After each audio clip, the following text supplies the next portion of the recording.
IPL mega వేలంలో రిషబ్ పంత్ అత్యధిక ధర పలికాడు. ఐపీఎల్ చరిత్రలోనే అదిరిపోయే ధరతో రికార్డు సృష్టించాడు. మెగా వేలంలో ఈ వికెట్ కీపర్ కోసం Sunrisers Hyderabad, Royal Challengers Bengaluru, LSG డీసీలు పోటీ పడ్డాయి. ఢిల్లీ చివరి నిమిషంలో తమ రైట్ టు మ్యాచ్ కార్డును వినియోగించుకునేందుకు ప్రయత్నించింది. కానీ అంతకుముందే ఎల్ఎస్జీ రికార్డ్ వేలం 27 కోట్లతో పంత్ను కైవసం చేసుకుంది. ఇదంతా బాగానే ఉంది. అత్యధిక ధరకు అమ్ముడుపోయిన పంత్కు ఆ మొత్తం సొమ్ము అందుతుందా? ఈ సందేహం అందరికీ వచ్చి ఉంటుంది కదా. అందుకే ఆ వివరాలు మీకోసం. పంత్ 27 కోట్లకు అమ్ముడుపోయి రికార్డ్ సృష్టించి అభిమానుల అంచనాలను నిజం చేశాడు.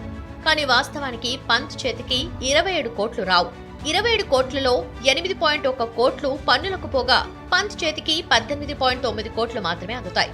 అయితే పంత్ టోర్నీకి ముందు గాయపడితే ఆ డబ్బు రాదు. అలాగే వ్యక్తిగత కారణాలతో ఐపీఎల్ నుంచి తప్పుకున్నా కూడా డబ్బు ఇవ్వరు.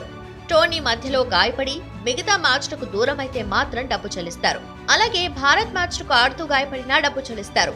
సో పంత్కొచ్చే మొత్తం ఎంతో అర్థమైంది కదా.